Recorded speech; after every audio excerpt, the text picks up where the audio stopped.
साथियों नमस्कार, मैं आर के अमोल 24 चैनल पर आपका हार्दिक स्वागत है। आज आयात और निर्यात के बारे में चर्चा करेंगे। दुनिया के सारे देश आपस में सामान दूसरे देश को बेचते हैं और कुछ सामान खरीदते हैं। जो बेचते हैं उसको निर्यात बोलते हैं और जो खरीदते हैं उसको आयात बोलते हैं। तो आयात और निर्यात पूरे विश्व में चलता है और यह आयात और निर्यात पूरे विश्व का आकार जो है वो WTO के समझौते के अंतर्गत होता है। परंतु फिर भी एक आपसी समझौता भी होता है। हमारे यहाँ जिस चीज़ का उत्पादन होता है उसको हम निर्यात करते हैं, जिस चीज़ का उत्पादन नहीं होता है उसको आयात करते हैं, दूसरे देश से खरीदते हैं। भारत अमेरिका से पेट्रोलियम पदार्थ, इलेक्ट्रॉनिक्स उपकरण, कोक, कोयला, क्रूड पेट्रोलियम, सोना इत्यादि आयात करता है। जबकि निर्यात क्या करता है, बेचता क्या है? दवा, मोती, James and diamond, electronic machinery व उपकरण इत्यादि जो है वो निर्यात करता है। कपड़े भी निर्यात करता है, जूते भी निर्यात करता है और टेक्सटाइल के और सामान भी निर्यात करता है और बासमती चावल जो है वो भी निर्यात करता है। अमेरिका द्वारा 50% टैरिफ लगा देने से निर्यात महंगा हो जाएगा। जो बासमती चावल फर्ज करिए कि 100 रुपये में भारत बेचता था, 3 रुपया तब जो है टैरिफ था, तो 103 रुपये का चावल जो विदेशों में मिलता था, अमेरिका में मिलता था, अब वो चावल 150 रुपये का मिलेगा क्योंकि 50% टैरिफ हो गया। तो 100 रुपये का सामान 150 रुपये का हो गया, तो उसको खरीदेगा कौन? क्यों खरीदेगा? जबकि 17% या 19% टैरिफ जो है अमेरिका ने पाकिस्तान पर लगाया है, तो उसका चावल जो है 119 रुपये का मिलेगा बाजार में, अमेरिकन बाजार में, और भारत का चावल 150 रुपये किलो मिलेगा। तो क्यों खरीदेगा कोई? भारत का चावल क्यों खरीदेगा? तो इस तरह एक और भी गौर करने की बात है कि भारत अमेरिका को निर्यात ज़्यादा करता था और आयात कम करता। तो व्यापार प्रॉफिट मतलब व्यापार का फायदा भारत को ज़्यादा था, क्योंकि ये टेक्सटाइल, कपड़े, जूते या हीरे जवाहरात की सामान, ये सब जो है महंगे होते हैं और इससे विदेशी धनराशि बहुत आती है। अब एक आंकड़ा आपको दे देते हैं। 23-24 में भारत ने अमेरिका को 6.75 लाख करोड़ रुपए का निर्यात किया, जबकि आयात 3.67 लाख करोड़ का हुआ। 3 लाख करोड़ के करीब जो है फायदा हुआ भारत को अमेरिका से। कहते हैं सरप्लस ट्रेड बैलेंस। पर अगर आप आयात ज़्यादा करते हैं और निर्यात कम करते हैं, तो वो जो बाकी उन दोनों का डिफरेंस होता है, दोनों का अंतर होता है, उसे बोलते हैं व्यापार घाटा। मतलब आपने ज़्यादा का सामान जो है खरीदा और कम का सामान बेचा तो व्यापार घाटा हो गया, सीधी सीधी बात है। इसी तरह 22-23 में भारत ने अमेरिका को 7 लाख करोड़ रुपए का निर्यात किया और आयात किया लगभग 4.5 लाख करोड़ रुपए का। तो 22-23 में भी हम फायदे में रहे। अब और क्या हुआ, 24-25 के आंकड़े दे रहे हैं। चीन से 7.5 लाख करोड़ का आयात हुआ, रूस से 4.5 लाख करोड़ रुपए का, ये मोटे मोटे आंकड़े हैं। 4 लाख करोड़ रुपए का अमेरिका से, 2.5 लाख करोड़, 3 लाख करोड़ रुपए का, और सऊदी अरब से 2 लाख करोड़ रुपए का आयात किया। वहीं भारत ने 24-25 में 5.25 लाख करोड़ रुपए का निर्यात किया, जबकि 3 लाख करोड़ रुपए का आयात किया, 4.5 लाख का निर्यात किया, तो फायदे में रहे। यूएई को भारत ने करीब 2.25 लाख करोड़ रुपए का, 2.34 लाख करोड़ का निर्यात किया। नीदरलैंड को 1.5 लाख करोड़ रुपए का निर्यात किया। ब्रिटेन को करीब 1 करोड़ लाख रुपए का निर्यात किया, और चीन को महज 0.9 लाख करोड़ रुपए का निर्यात किया, जबकि आयात जो है 7.3 लाख करोड़ का किया। तो चाइना से व्यापार घाटा 6 लाख करोड़ के आसपास रहा। यूएस से व्यापार घाटा नहीं, आपको फायदा हुआ अमेरिका से, जबकि अन्य देशों को जो आपने निर्यात और आयात किया उसमें आपका व्यापार घटा रहा। इस तरह से मैं ये बताना चाहता हूँ कि अमेरिका से आपका जो व्यापार रहा वो फायदे में रहा, काफी फायदे में रहा, जबकि चाइना से व्यापार घाटा आपका 6 लाख करोड़ से ज्यादा का रहा। अब आपका व्यापार घाटा जब बढ़ता जाएगा तो आपका जो पूंजीगत लाभ है या आपका जो फायदा है वो खत्म हो जाएगा। आप व्यापार घाटा हो गया, व्यापार घाटा हो गया तो उसका असर जो आपके जीडीपी भी पड़ेगा। इस तरह से अमेरिका से व्यापार करना आपके लिए फायदेमंद रहा देन चाइना से। अब आप अमेरिका के कारण, अमेरिका ने चूंकि 50% टैरिफ लगा दिया, तो आपका निर्यात जो है वो तो घाटे में चले जाएगा, आपका निर्यात ही नहीं रह जाएगा, तो जो भी आयात करेंगे वो व्यापार घाटा हो जाएगा। अब आप जैसा खबरें आ रही छन छन के कि आप अमेरिका को छोड़ करके चाइना से आयात निर्यात करेंगे, तो चाइना से आयात निर्यात में आप हमेशा घाटे में रहें, कभी आप फायदे में नहीं रहें। चाइना को समझाना बहुत कठिन है और अमेरिका को समझाना आसान है।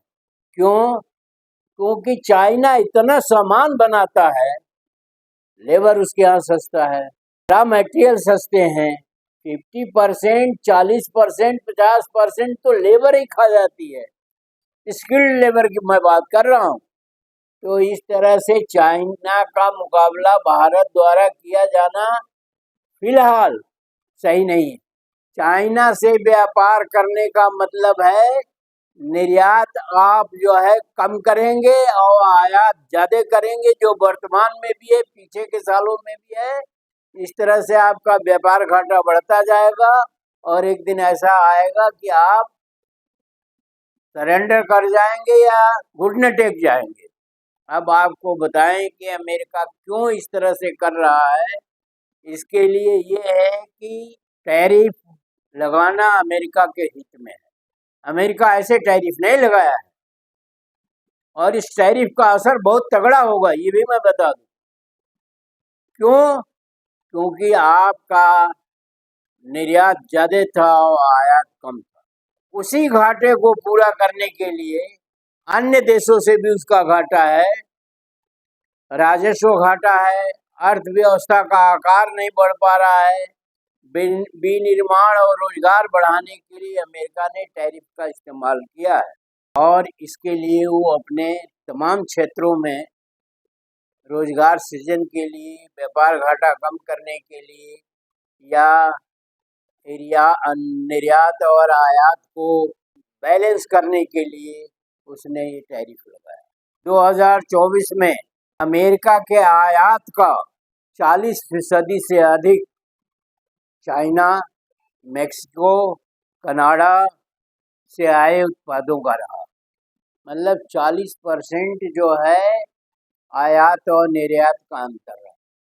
मेक्सिको से 19%, कनाडा से 14.5% व्यापार घटा हुआ 2023 में। कुल मिलाकर के चाइना, मेक्सिको और कनाडा से 40 लाख रुपए का व्यापार घाटा अमेरिका को रहा। इस घाटे को पूरा करने के लिए देश क्या करते हैं, आयात कम करते हैं और निर्यात पर ज़्यादा जोर देते हैं। निर्यात हमारे ऊपर नहीं है, निर्यात तो देश के जो सामान मंगाने वाला देश है उसके ऊपर निर्भर करता है। आयात हमारे ऊपर है कि हम आयात करते हैं हम अपनी ज़रूरतों के हिसाब से।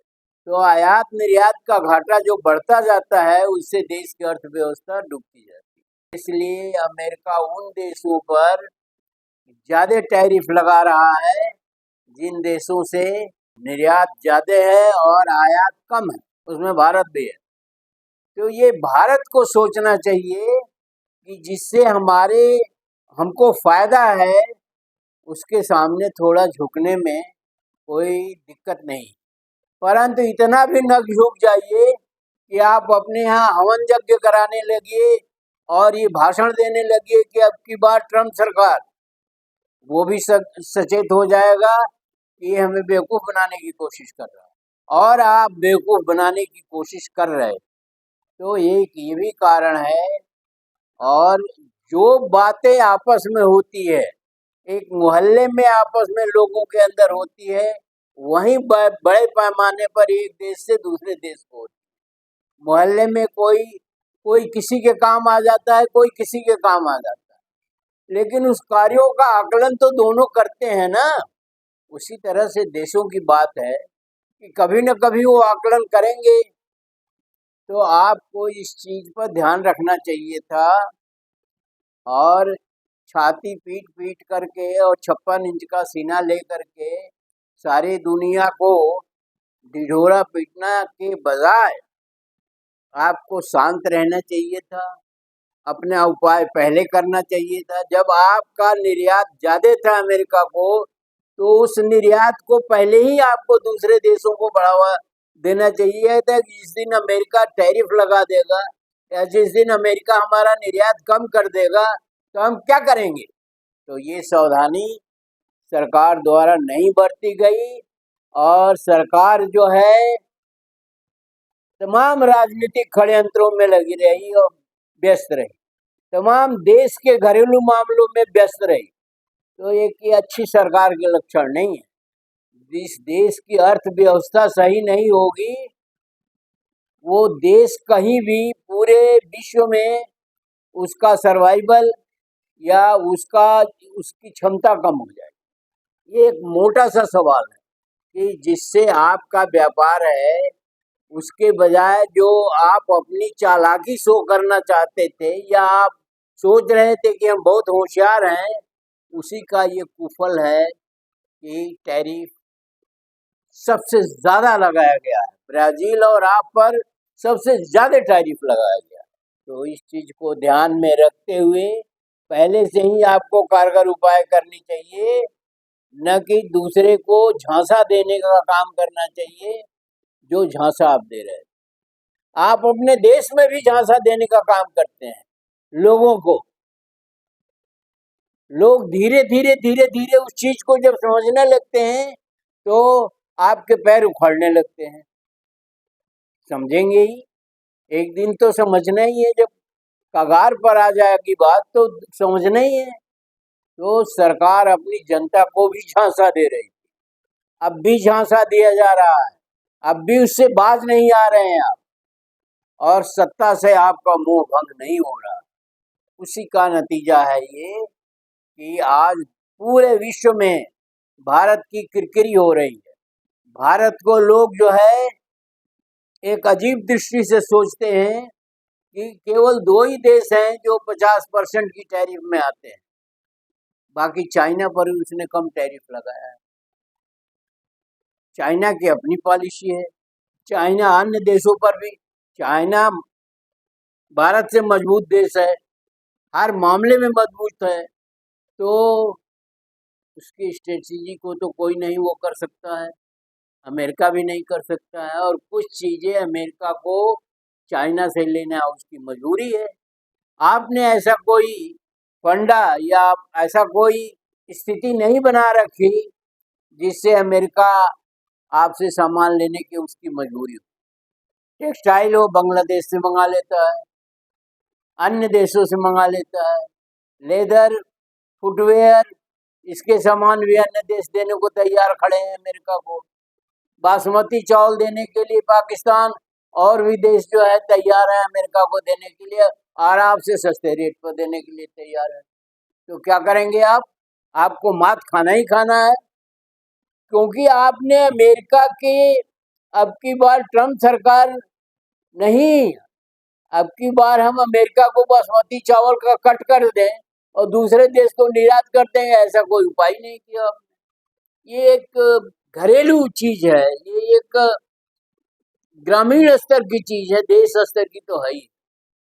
हमने अपने संबंधों को चालाकी शो करी, हम ज्यादा चालाकी शो करें तो उसने टैरिफ लगा दिया, आप पस्त हो गए, क्योंकि आपने सावधानियां नहीं बरती।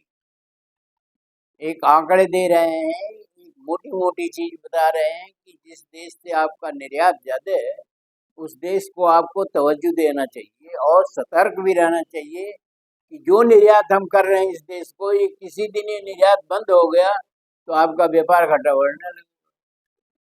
सीधी सी बात है, ये बाजार का फंडा है।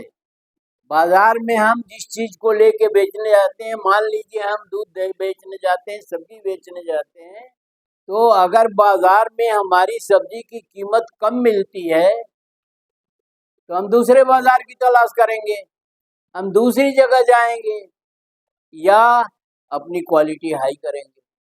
तो ये तो मोटी चीजें हैं जिसका पालन नहीं किया गया, और आपके अधिकारी, आपकी सरकार अगर दिन रात षड्यंत्र में लगे रहेंगे, देश के बारे में नहीं सोचेंगे, आयात निर्यात के बारे में नहीं सोचेंगे, देश की राजस्व के बारे में नहीं सोचेंगे, तो क्या आप नेताओं से ईडी के द्वारा राजस्व की वसूली करा के देश को चला सकते हैं? और वो भी गलत सलत तरीके से, उसमें भी राजनीति आप घुसड़े पड़े हैं कि जिसने आपकी पार्टी ज्वाइन कर ली उसको तो आपने छोड़ दिया, बाकी को आपने घसीट लिया। आप अपने पार्टी के तमाम लोगों को जो भ्रष्ट हैं उनको नहीं टच किया आपने। तो इस तरह की सस्ती और निचले स्तर की राजनीति जो है वो भी आपके लिए घातक है। तो ट्रम्प तो कहेगा मैं व्यापार घाटा क्यों सहूं, मैं आपसे बासमती चावल क्यों 103 रुपये में लूं, जबकि दूसरा 95 रुपये में देने के लिए तैयार है। बात आ जाती है क्वालिटी की, तो आपकी क्वालिटी भी कोई सुपर क्वालिटी नहीं है। तो इस तरह से अमेरिका ने एक ही बार आपको सचेत किया है। अभी चाइना भी ऐसा कर सकता है आपके साथ, अन्य देश भी आपके साथ कर सकते हैं। आप अपने देश में अगर स्थिरता नहीं रखेंगे, आपकी संसद नहीं चलती है, आपकी तमाम चीजें जो हैं वो, और आप उस पर ध्यान नहीं देते, निश्चित रूप से आप ध्यान नहीं देते। ईडी के छापे चलवाने से देश नहीं चलेगा। अब ऑटो की चोरी का मामला चल रहा है, इससे देश नहीं चलेगा। इसके लिए बारीक अध्ययन की जरूरत है। आपका बाजार ठप हो जाएगा, आपका निर्यात अन्य देशों को कुछ भी नहीं है। अमेरिका को मैंने बताया ही अपने वीडियो में कि अमेरिका से आपको फायदा था, अमेरिका से व्यापार करना देश के लिए हितकर था, लेकिन आपने उस पर ध्यान न देते हुए आप देश में भी और विदेश में भी सेखी बघाड़ते रहे। तो सेखी कब तक बघाड़ेंगे, कब तक सेखी आप करते रहेंगे? एक दिन आप धराशायी हो जाएंगे। मूलभूत चीजों पर कोई भी अगर ध्यान नहीं देता है, मूलभूत चीजें हैं शिक्षा, रोजगार और स्वास्थ्य, उस पर आपका कोई ध्यान नहीं। सुरक्षा, चाइना जो है कोई वहां रोजगार की कमी नहीं है, हर हाथ को रोजी रोटी है, ऐसा हर जगह है। काफ़ी देशों में है, और जो संपन्न देश हैं वो तीनों इसी फार्मूले में चलते हैं। आपका 90% नौजवान जो देश का धन है सीधे सीधे वो बेकार बैठा हुआ है, और आप उसके लिए कुछ भी चिंतित नहीं है। उसका समाधान करने की तो बात ही अलग है। इस तरह से देश जो है कि बदनामी हो रही है, देश की गरिमा कम हो रही है, और आज भी उस चीज पर कोई ध्यान नहीं दिया जा रहा। इससे बेहतर कार्य पद्धति पिछले प्रधानमंत्रियों की रही, चाहे वो अटल बिहारी वाजपेयी रहे हो, चाहे कोई रहे हो, और नेहरू की तो अति उत्तम रही है। इसलिए अति उत्तम रही है कि नेहरू के जमाने में तो इस देश में कुछ था ही नहीं। क्या वो निर्यात करते और क्या आयात करते, क्या खाते क्या पीते। और इसको मनन और चिंतन करके सरकार को सुझाव तो हम दे ही सकते हैं। ये देश हमारा है, इस देश की अस्मिता और इज्जत हमारी इज्जत है, हमारी अस्मिता है। हम भारतीय हैं। ये हिंदू मुस्लिम करना बंद करें और सीधे सीधे लोगों को संदेश है हम भारतीय हैं। और लोग काम में अगर लग जाते हैं, जोश आ जाता है तो कोई दिक्कत नहीं है। और आप मस्जिद के नीचे मंदिर और इसके नीचे वो और ये और वैसा पूरा माहौल जो है खराब कर रखा है आपने। काम करने का कोई माहौल ही नहीं। कमेंट बॉक्स में हमें भी बताइए क्या गलत है क्या सही है। अगर चैनल को सब्सक्राइब नहीं किया है तो सब्सक्राइब कर लीजिए। वीडियो को शेयर लाइक करना ना भूलें। धन्यवाद। जय भारत, जय संविधान।